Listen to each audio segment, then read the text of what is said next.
What it do, family and friends? Welcome back to the Church of Black Power. If you're not subscribed, go ahead and hit that subscribe button along with the notification bell so you can be notified whenever videos like this drop.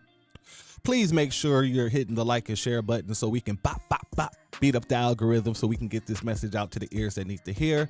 And if you have not done so yet, please hit that change.org link in the description and put your name on the petition for reparations. And with that being said, family and friends, shout out to Phil Scott.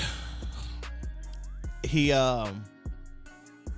did a broadcast the other day where he brought this video that I'm going to be showing you guys to my attention. And I want to talk about it because this is exactly what we as Black Americans been speaking about when we're talking about the diaspora, when we're talking about so-called Pan-Africanism and all this other stuff. When we say that we've been the only people to actually practice Pan-Africanism, that is a fact. There is no one else around the globe who is actually practicing Pan-Africanism to the extent that Black Americans were. Notice I said were, no longer. But I want to play this video and then we'll get into it, family. As an African living in the United States, I used to share the same sentiment that Africans share about African Americans because I had a hard time when I first moved here. People used to always tell me, you're not Black enough, you're an Oreo, you're secretly white on the inside, as if I wasn't literally from Africa. But I now understand after living here for 8 years that Black in the United States is a very specific criteria and anything outside of that just doesn't fit. But I want to help African Americans understand that Africans coming to the United States are immigrants, first and foremost. Then they are Nigerian or Senegalese or whatever country they're from. And then at some point, they are Black. But Africans don't put Black high up on their identity well, as much as African Americans do. And that is for legitimate reasons on both ends. And so when an African is coming to the United States, they're thinking to themselves, okay, I'm an immigrant here. I have to do my best for myself and my family back home. The sacrifices that took for me to get here were no light work, okay? So I need to really align myself with what's going to make me successful in this country. And because it's the United States, it's the dominant culture, which is white American culture. And so Africans are going to instinctively ally themselves with the culture that's going to give them the most success. I mean, African Americans even admit that they have to code switch to be successful here because that's what brings success. And so Africans are like, all right, we'll do that. And it also doesn't help that for a long time, Africans are fed a very negative view of Black American culture, and that's its own propaganda. But because Africans are so conservative and they're coming to a country where Black Americans have been labeled as the antithesis to this conservative traditional family values, they have, if anything, more in common with Southern Baptist white racist people. But that aside, going back to identity markers, Black Americans put Black first and foremost, and then everything else goes below it. And so they're thinking when another Black people come to our country, they're going to want to integrate with us, the other Black people, because Black comes first. And they get quickly disappointed in realizing that for Africans, Black and the identity and that coming is not first. Their immigrant identity comes first, and then their country. And if anything, for us as Africans to feel like that's my brother, that's my brethren, or whatever, you have to come from the same tribe as us, because we have so many Black people around, we don't automatically pre-select for Black. But Black Americans don't have so many Black people around, have had to defend and protect their culture amidst a dominant white culture. And so they already pre-select and are overprotective for Black. And so that's why I think at the core of it, there's a deep misunderstanding because of not realizing that we put where we put our identity markers and what we put first and what we prioritize are so different culturally because of our differences in trauma, realistically. And so it does make sense that Black Americans will be like, oh, my people, my brethren, come here. And African Americans, or Africans, coming to the United States are like, I'm just trying to make it here. Like, you know, it's a lot of work to immigrate to the United States. And so y'all can stay over there, and I can see why it's hurtful, and I can see why it's taken personally, and I can see the deep misunderstanding and the betrayal that African Americans feel. But it's unfortunate, and that's just a reality. But if we can talk about it from this perspective, I think we can get to a better understanding. But I also believe that Africans that spend enough time in the United States get to this compassion and understanding of the Black American community, because it is a very unique and specific set of circumstances for a culture to grow and to develop. All right, family. So you got that, and I'm just gonna go down. I don't want to say go down the list, but I'm just gonna go off of what she said and here and there. I'm not gonna go. It's not a set list or anything like that.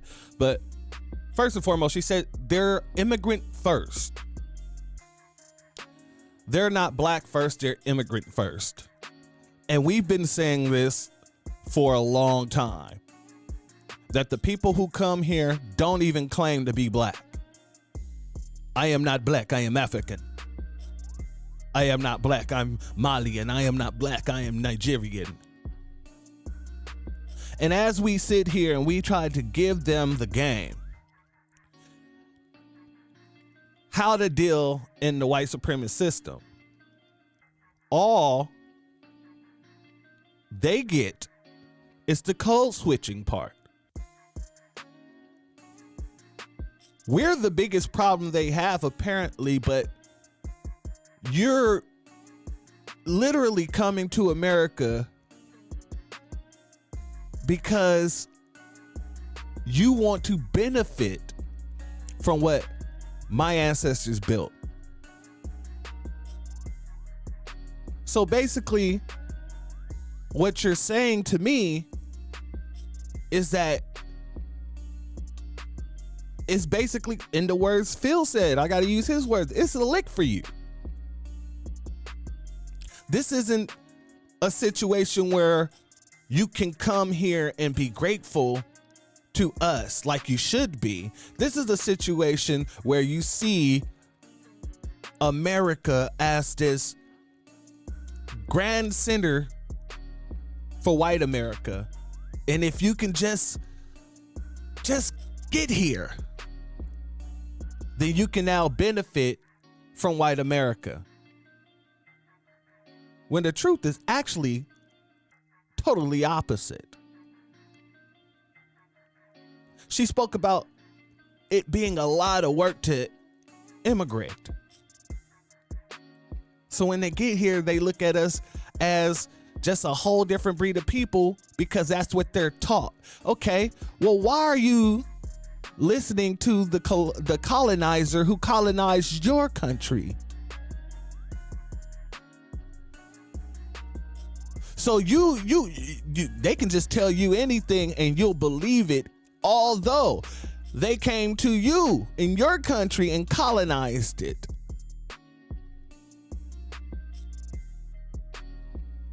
But we're the antithesis of conservative. Come on.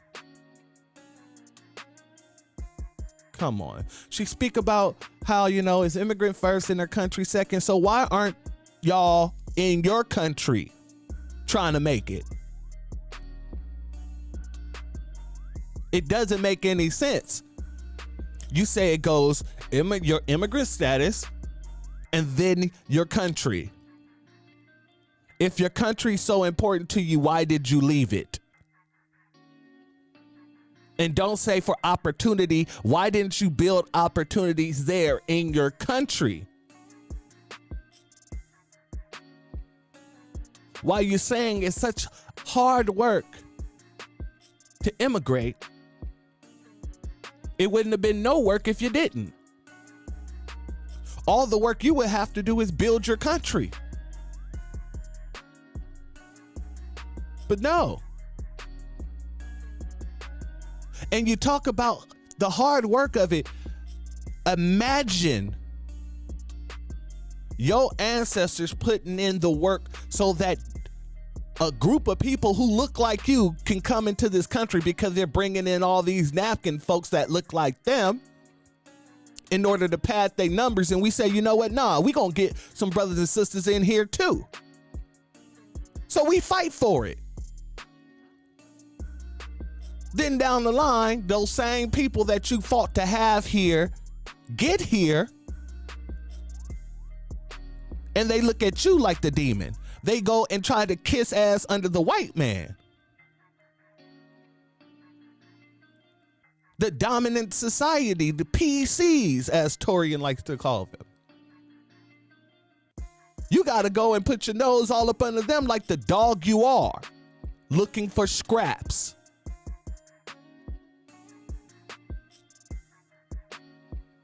So I'm glad that she did do this video, because all it did was confirm everything that we've been saying. But when those people start putting their foots up your ass, then you come and look for us for help. My brother, we gotta stick together, my brother. We have to stick together, my brother. Come back home to Africa, my brother. Nah, you got work to do over there. The same way we putting in work over here, y'all got work to do over there. As a matter of fact, if you need a theme song, there's a song, one of my favorite songs. You can definitely take it and use it as your theme song. It goes, I got work to do. I got work to do. I got a job, baby. Go get on your job. Then you can make it over there. And you won't have to worry about the conversation of what blackness is. And we don't have to wait 8 years for you guys to gain some sort of empathy towards the situation that we fought to bring you here. Oh God, somebody help these people. Now, I'm glad that you had the gall to get on camera and say all that. I'm happy that you did that. Because now, all the people that run around talking about, nah, Pan-Africanism's real and all this other stuff, she just literally told you, in order for you to be considered as a brother to them, you have to be from their tribe. And I've been saying this for a long time, that African countries are tribal. One can't go into the next without certain visas. You can't date. Some of them don't even get along with each other. But then come over here, and then not all. I want to put that out there. There are some down ass people from Africa that rocks with us, and I rock with them. But a lot of them come over here, and they put on this act if they talk about Pan-Africanism, because they know what's going on in Africa. They put on this act. It's not even a good act. It's an act. But then when we bring up these type of situations, people want to say, well, you know, but that's why we need you over there. No. You don't need us anywhere but where we are. You need to be where you need to be, which is over there fighting for that situation. All of you. And then if you guys want to come together, we can do the whole brotherly love thing. But we fighting a fight over here, and y'all need to go and fight your fight over there. Because all you're doing is telling me that you was too afraid to take that bastard out of your country. So you came to our country to participate in that same white supremacy that he is participating with over there, that he's practicing over there. So you come over here to try to be a part of the dominant society, to get benefits like the dominant society. But the problem is, you look like us. So yeah, you'll get into these little slots and all this other stuff. They'll put you there because you one of the good Negroes that they want. You ain't gonna buck, you're not gonna scratch, you ain't gonna make a sound because they know they can get rid of you. And you know they can get rid of you. But the original plan, yes, it was for us to pull in our brothers and sisters, get laced in with the game, and then make sure that we could watch each other's backs because, powers and strength in numbers. But that's not what happens here. See, what happens is you get to this country, you become the butlers, you become the maids, you become the nannies. Rent a Negro. That's what's going on with the Haitians right now. They're flying in Haitians, and people are adopting these Haitians and using them as laborers around the house. Rent a Negro.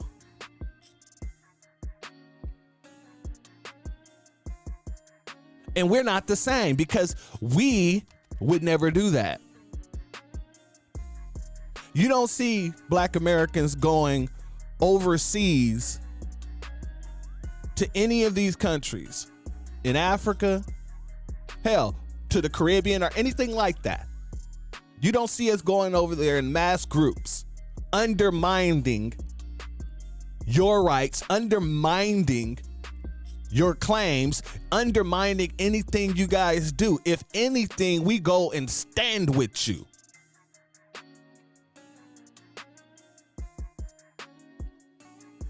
If anything, we stand with you. But yet, when the shoe's on the other foot, we don't have that. We're the troublemakers all of a sudden. Well, it was these troublemakers who made it even a possibility for you, your family, and everyone down your line to be here. That was due to us making trouble.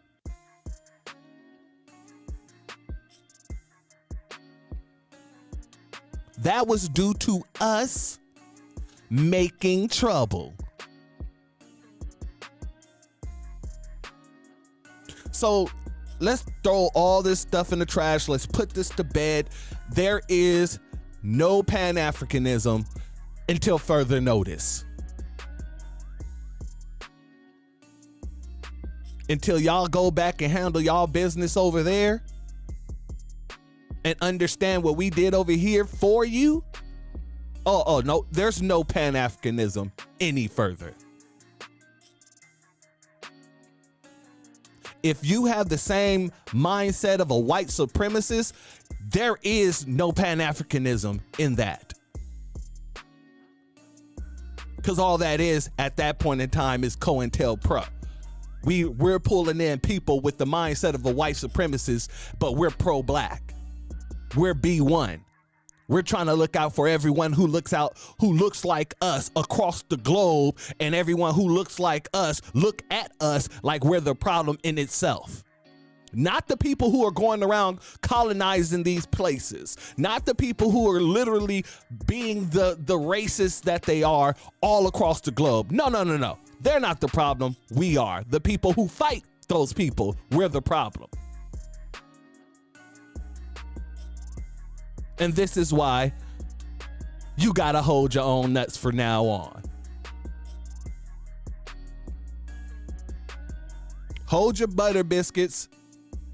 In the words of our brother Black Alpha, hold them butter biscuits on your own.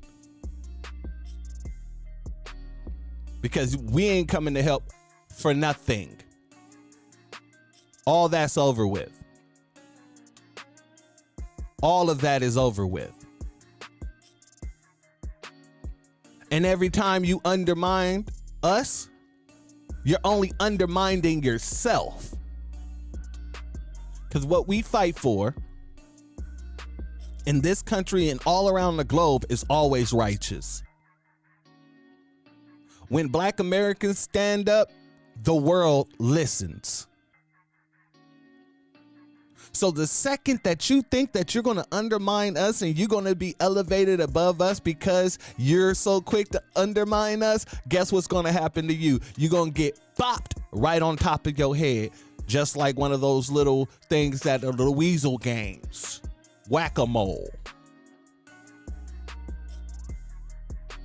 Because while you thinking that you're going to be looked at as a good little house pet, oh no, you're going to be sleeping in the barn. See, I see what these people try to do. They've seen movies of the house Negroes, and they're trying to get in that house Negro position. But let me tell you something about that. Let me lace you guys up on this type of game here.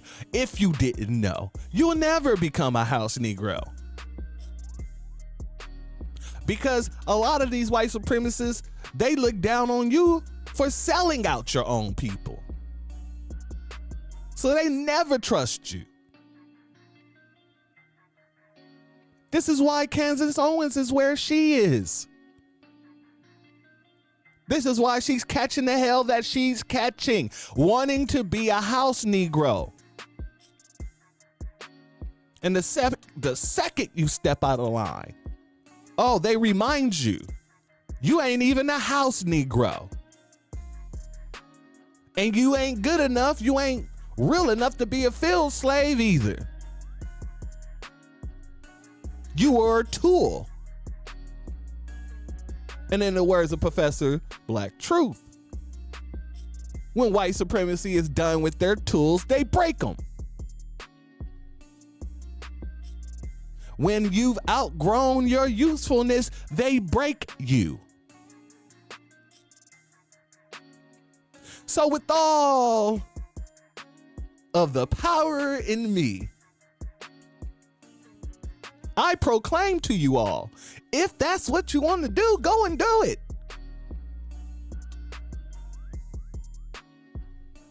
See, the descendants of American slaves are unbeat and unmatched. We are the GOATs. So when we say something is going to happen, nine times out of the 10, it's going to happen. And we be trying to tell you guys, every immigrant group that came over here, we tried to look out for. Every immigrant group are usually put into our neighborhoods. And we're the ones that usually fund their businesses. We're the ones that usually look out for them if they're living in our neighborhoods. Something happens to them, it's like it's happening to us. We done stood up for every immigrant group that came here, that came through our neighborhoods, and they turned their backs on us as soon as they got the opportunity to.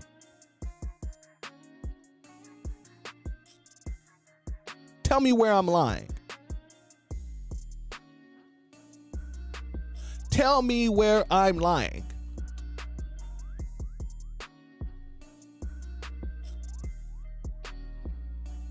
And that's the problem. So we can just eliminate this problem now. We heard what she said. She made it very simple and plain. And I had a teacher who used to say, when you're writing your paper, always keep this in your mind. Keep it simple, stupid. Make it simple enough for the stupidest person to understand it. And she kept it very simple, stupid. She made sure that what she said could be understood in multitudes of levels. And she understands that it's a betrayal. So that means these people understand that it's a betrayal. And all those folks that be sitting there talking about, oh, I'm not here because of you, I'm here because of the white man. The white man owns everything. They know it's a betrayal too. Because if it was up to that dude, if it was up to them PCs, you wouldn't be here. We forced them to let you in. We forced them to let you in. So with that being said, family and friends, we're done. Let's wash our hands of it. Whatever happens to them, happens to them. Hey, that's on you, man. What you gonna do about it? I don't give a dang if I see a person get stomped out right in front of me by the po-po.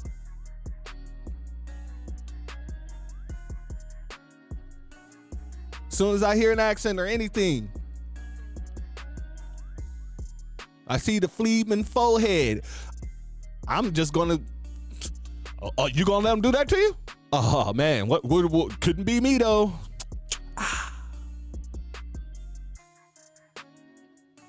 It's time to start. It couldn't be me. I'm just put it on a t-shirt. It couldn't be me though. And let everybody know what you gonna do about it. Oh, they did this to you? Oh, they're practicing racism? Oh, what you gonna do about it? I'm sorry, I never took a French class. I don't speak French. Us? Who's us? I've never met that person. We were the ones that told you if they'll do it to us, they're going to do it to you. It isn't a maybe. It isn't a if. It's a when.